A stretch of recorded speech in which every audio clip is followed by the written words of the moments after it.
ఈరోజు బయటకు వచ్చి 24 గంటల్లో సుమారుగా 18 గంటలు అల్లు పెరగకుండా ఈ రాష్ట్రం గురించి కష్టపడతా ఉంటే అటువంటి వ్యక్తిని చూసి చాలామంది మేము నేర్చుకుంటున్నామని ప్రపంచ దేశాల్లో ఉన్న రాజకీయ నాయకులందరూ మాట్లాడుతూ ఉంటే నీ పక్కన ఉండి కనీసం దాన్ని అంటే నేర్చుకోవడం నేర్చుకోకపోవడం పక్కన పెడితే అతని గురించి ఇంత నీచాతినీచంగా మాట్లాడుతున్నావే జగన్మోహన్ రెడ్డి, ఇంకా బుద్ధి రాలేదా? నేను ఎందుకు ఈ మాట మాట్లాడుతున్నానంటే నువ్వు అధికారంలో ఉన్నప్పుడు ఏది టచ్ చేయకూడదు అదే టచ్ చేసావు. చంద్రబాబు నాయుడు గారిని టచ్ చేయకూడదు, ఆ రోజు టచ్ చేసావు, 11 వేట్లకు దిగిపోయావు. మళ్ళీ ఈరోజు ప్రతిపక్షంలో ఉండి అదే తప్పు చేస్తున్నావు. అదే చంద్రబాబు నాయుడు గారి గురించి వయసుకు కూడా గౌరవం ఇవ్వకుండా నోటికి వచ్చినట్టు మాట్లాడుతున్నావు. ఒక్కసారి ఇంకా నీ పరిస్థితి అంటే ఇంకా ప్రజలు నిర్ణయించాలి. మేము ఒకటే కోరుకుంటున్నామండి, ఇలాంటి వాళ్ళు మాట్లాడి పట్టించుకొని మేము రియాక్ట్ అవ్వాల్సిన అవసరం కూడా లేదు. మళ్ళీ చెప్తున్నా, సంస్కారం లేనివాడి గురించి మాట్లాడాల్సిన అవసరం మాకు లేదు. ఈరోజు అతను ఫ్రస్ట్రేషన్తో మాట్లాడుతున్నాడు అన్న సంగతి అర్థమవుతుంది. పులివెందల్లో ఎప్పుడైతే ఓటమి ముందే స్మెల్ చేసి దానికి ఈరోజు డైవర్షన్ పాలిటిక్స్ తీసుకురావడానికి ఈ రకంగా మాట్లాడి రెచ్చగొట్టే ప్రయత్నాలు చేస్తున్నారు. ఈరోజు పులివెందల ప్రజలు కానీ కడప జిల్లాకి నీళ్ళు ఇచ్చిన ఘనత చంద్రబాబు నాయుడు గారిదండి. ఈరోజు పులివెందలకి నీళ్ళు ఇచ్చిన ఘనత చంద్రబాబు నాయుడు గారిదండి. అటువంటిది అవన్నీ కూడా గుర్తుపెట్టుకొని ఈరోజు పులివెందల ప్రజలు పట్టం కట్టారు, తెలుగుదేశం పార్టీకి పట్టం కట్టారు. దాన్ని ఈరోజు స్వాగతించాల్సిందే. పులివెందల ప్రజలందరికీ కూడా, పులివెందల ఒంటిమిట్ట ప్రజలందరికీ కూడా ధన్యవాదాలు తెలియజేసుకున్నాను.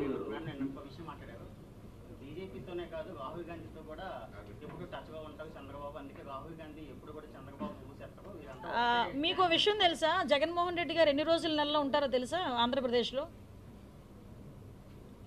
బెంగళూరులో 26 రోజులు ఉంటే 4 రోజులు ఆంధ్రప్రదేశ్కి వస్తాడు ఆయన. ఆ 4 రోజులు ఏం చేస్తాడు? గాంజా బ్యాచ్ ఎక్కడుంది, బెట్టింగ్ బ్యాచ్ ఎక్కడుంది, ఎవరు ఎలాగ చంపేయాలి, ఎవరిని ఎలా చచ్చిపోయారు, వాళ్ళ దగ్గరికి వెళ్ళి పరామర్శలు చేసుకుని వస్తాడు. అసలు ఈ రాజకీయం ఏం జరుగుతుంది, రాష్ట్రంలో ఏం జరుగుతుంది అన్నది ఎప్పుడైనా ఒక అవగాహనకు వచ్చాడు ఆయన? అవగాహన లేకుండా మైక్ దొరికింది కదా అని నోటుకొచ్చినట్టు మాట్లాడడం మొదలు పెడితే ఇలాంటి చర్చలు కనుక సాగిస్తే డైవర్షన్ అవుతుందన్న ఉద్దేశం తప్పించి అంతకుమించి ఇందులో ఎటువంటి వాస్తవాలు లేవు. నేనేమంటానంటే ఫుల్ ఫ్లెజ్డ్గా ఉండి ఇక్కడ మాట్లాడు, ఒక సైద్ధాంతికంగా ఎలా ఉంటే చూడు, ఏదైనా ఒక విలువలతో కూడిన ఒక విమర్శలు చేయి, మేము కూడా స్వీకరిస్తాం, మేము కూడా రెక్టిఫై చేసుకుంటాం. అంతే తప్పించి నీకు మైక్ దొరికింది కదా నోటుకొచ్చినట్టు వయసుతో సంబంధం లేకుండా చంద్రబాబు నాయుడు గారి గురించి ఇష్టానుసారంగా మాట్లాడి ఎవరు పడితే వాళ్ళ గురించి ఇష్టానుసారంగా మాట్లాడితే ఎక్కడ ఊరుకుంటాం?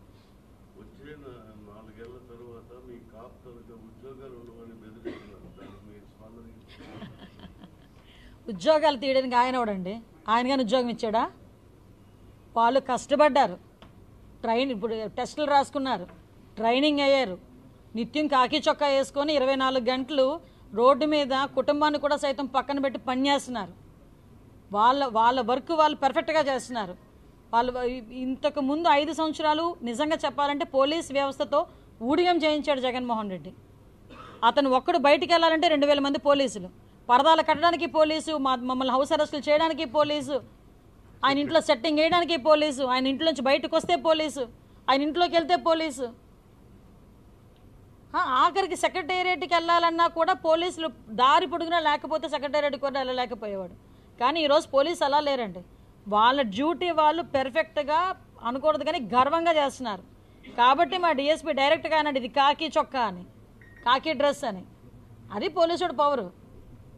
మీరెవరు తీయడానికి ఉద్యోగాలు?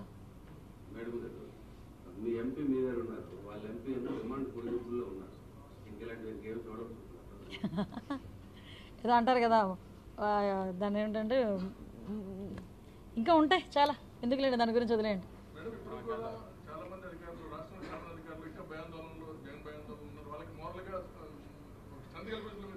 ఇదొక్క ఎగ్జాంపుల్ చాలదా? పులివెందల్లో ఆయన సొంత నియోజకవర్గంలో, ఆయన సొంత ఊర్లో 10,000 ఓట్లున్న జడ్పీటీసీలో 6,000 పైన ఓట్లు ఇంచుమించుగా తెలుగుదేశం పార్టీ ఈరోజు కైవసం చేసుకున్నది అంటే ఇంకా ఏదైనా ఆశ ఉందంటారా వాళ్ళకి? వైఎస్ఆర్సీపీకి ఇంకా వస్తామన్న ఆశ ఏదైనా ఉందంటారా? ఒకటే మనం ఆలోచన చేసుకోవాలి, ప్రజలు కూడా ఆలోచన చేసుకోవాలి. ఏమండి నేను ఒకటే చెప్తున్నానండి, ఈరోజు గవర్నమెంట్ ఉద్యోగస్తులకి ఎన్డీఏ కూటమి తరపున మా ప్రజాప్రతినిధులందరూ మీ పని మీరు చేసుకోండి అంటున్నాం. మేము బియాండ్ దట్ లైన్ మీరు ఎలా మాకు ఫేవర్ చేసేయండి, అలా ఫేవర్ చేసేయండి, మీరు పత్రాలు మార్చేయండి, అవినీతి చేసేయండి, అవకతవకలు చేసేయండి అని అదృష్టం కొద్దీ ఎన్డీఏ కూటమిలో ఏ ఎమ్మెల్యే ఏ మంత్రి కూడా అలా మాట్లాడరు. అందువల్ల మీకు ఒకసారి అర్థం కాని ఏంటంటే ఎన్డీఏ కూటమిలో పనిచేసిన ప్రతి ఏ ఉద్యోగస్తుడు కూడా ఈ రోజు వరకు జైలుకి వెళ్ళాలి. అదొక ఎగ్జాంపుల్ చాలదా? అదే జగన్మోహన్ రెడ్డి హయాంలో పనిచేసిన, అప్పుడు రాజశేఖర రెడ్డి గారి హయాంలో పనిచేసిన అధికారులు జైలుకి వెళ్ళిన దాఖలాలే కదా కనిపిస్తున్నాయి. ఈ రోజుకి చంద్రబాబు నాయుడు గారు ఇన్ని సంవత్సరాలు ముఖ్యమంత్రి చేశారు. చంద్రబాబు నాయుడు గారు ముఖ్యమంత్రి చేసిన టైంలో ఏ అధికారైనా ఈ రోజు వరకు జైలుకి వెళ్ళారా? ఒకసారి అదొక్కటే మీకు బెస్ట్ ఎగ్జాంపుల్ అధికారులందరికీ కూడా. కాబట్టి మీరు మీ పని మీరు చేసుకునేటప్పుడు మీరు సేఫ్ జోన్లో ఉంటారు. ఎవరు అటువంటి భయాలకి లోన్ కావాల్సిన అవసరం లేదు.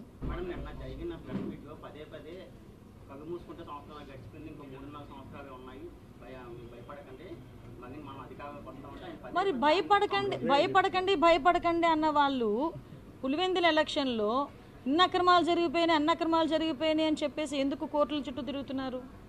ఎందుకు బయటకు వచ్చి ఎలక్షన్ ఎన్ని పోలింగ్ బూతులు కూడా మార్చేశారు అని భయపడని వ్యక్తి, దట్టు తన పులివెందల్లోనే పోలింగ్ బూత్ మారిస్తే అతను అంత భయపడవలసిన అవసరం ఏంటి?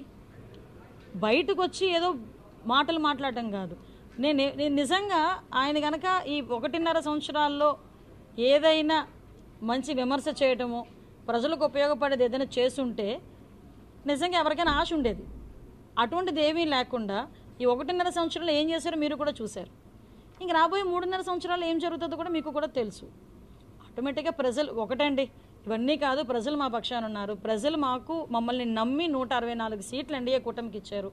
మేము బాధ్యతగా పనిచేయాల్సిన అవసరం మాకుంది అన్ని ఆస్పెక్ట్స్లోని. ఈరోజు లా అండ్ ఆర్డర్ విషయంలోని కూడా ఈరోజు ఏపీ నెంబర్ 2 స్టేజ్, సెకండ్ స్టేజ్లో ఉంది. ఈరోజు మొన్నే సర్వే రిపోర్ట్స్ కూడా వచ్చినాయి. సో మీకు అబ్జర్వ్ చేస్తే కన్విక్షన్స్ దగ్గర నుంచి అన్నీ కూడా చాలా ఎక్కువగా చేసుకునే పరిస్థితులు కూడా కనిపిస్తున్నాయి. క్రైమ్ రేట్ కూడా తగ్గింది. మేము ఒక సిస్టమేటిక్గా అమరావతి కన్స్ట్రక్షన్ స్టార్ట్ అయింది. ఒక పక్క పోలవరం రన్నింగ్లోకి వచ్చింది, పూర్తవుతోంది ఇప్పుడు. ఇంకా ప్రతి ఒక్క పరిశ్రమలు వస్తున్నాయి, పెట్టుబడులు వస్తున్నాయి. ఒక్కొక్క ఊర్లో ఒక్కొక్క నియోజకవర్గంలో ఒక్కొక్క ఎంఎస్ఎంఈ పార్కులు ఏర్పాటు చేసుకునే పొజిషన్కి వచ్చాము ఈరోజు. సో మా మీద పెట్టిన ప్రతి సూపర్ 6లో ఉన్న ప్రతి ఒక్కటి కూడా ఒకటి ఈరోజు లాంచ్ చేసుకుంటున్నాం. రేపు స్వతంత్ర దినోత్సవం సందర్భంగా స్త్రీ శక్తి కూడా మేము లాంచ్ చేసుకుంటున్నాం. సో మా పని మేము చేసుకుంటున్నాం. మేము ఏదైనా ఆన్సరబుల్ అవ్వాలంటే అది ప్రజలకి మాత్రమే ఆన్సరబుల్.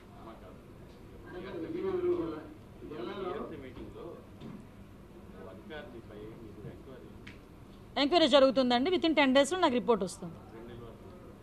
10 days అయిపోతుంది. లాస్ట్ గవర్నమెంట్లో జగన్మోహన్ రెడ్డి టచ్ చేశారు అంటే మీ అధినేతని టచ్ చేశారని అన్నారు. మరి ఈ గవర్నమెంట్లో మీరేమన్నా టచ్ చేస్తారు? మేము ఒకటి చెప్తున్నామండి. అసలు ఒకటి మాత్రం చెప్తున్నానండి. అది నేనంటే చంద్రబాబు నాయుడు గారి మీద అభిమానంతోనో మా నాయకుడు అన్నదో నేను మాట్లాడట్లేదు. కానీ చంద్రబాబు నాయుడు గారితో కంపేర్ చేసుకునే నాయకులు అయితే లేరబ్బా. సో చంద్రబాబు నాయుడు గారు వేరు, మిగతా నాయకులందరూ వేరు. సో కంపారిజనే లేదు. ఇంకోటి మీరు అన్నది సిచ్యువేషన్ బట్టి మనం చెప్తున్నాను కదా, ఒకటే వర్డ్, చట్టం తన పని తను చేసుకెళ్ళిపోద్ది. అందులో తప్పు చేసిన వాళ్ళు ఎవరైనా బాధ్యులు కావచ్చు.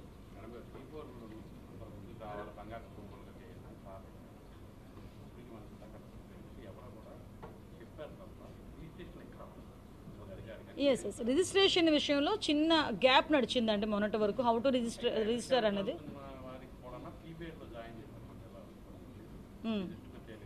వచ్చినాయి. దాని మీద సపరేట్గా ఒక సమీక్ష ఏర్పాటు చేసుకుంటాం.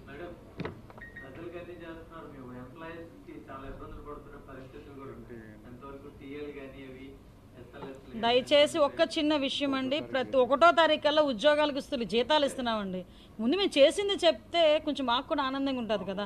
లాస్ట్ 5 సంవత్సరాలు ఆ జీతం రావడానికి ఎప్పుడో వస్తుందా బాబా జీతం రావడానికి అని చెప్పి వెయిట్ చేశారు. మీరు మాకు పట్టం కట్టారు. ఉద్యోగస్తులందరూ కూడా మమ్మల్ని ఒక ఆశతోనే తీసుకొచ్చారు. మేము కూడా ఉన్న సిచ్యువేషన్ బేస్ చేసుకుని గ్రాడ్యువల్గా ఒకటి ఇస్తున్నాం.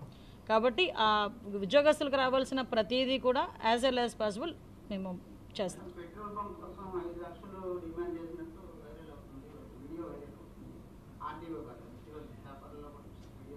ఎక్కడ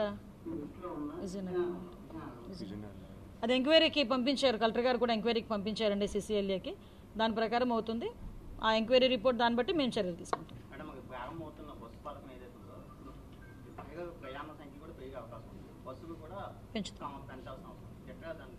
యాక్చువల్గా మేము చాలా కూలంకషంగా దాని మీద చర్చలు జరిగినాయండి.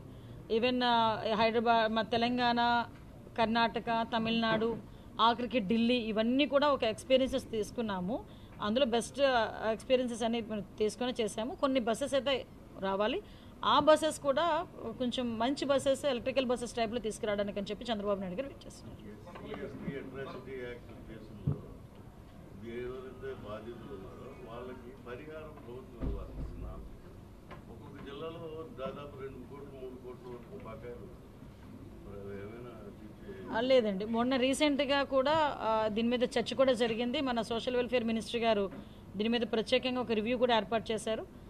Fund as L as possible fund ఇచ్చేస్తారు.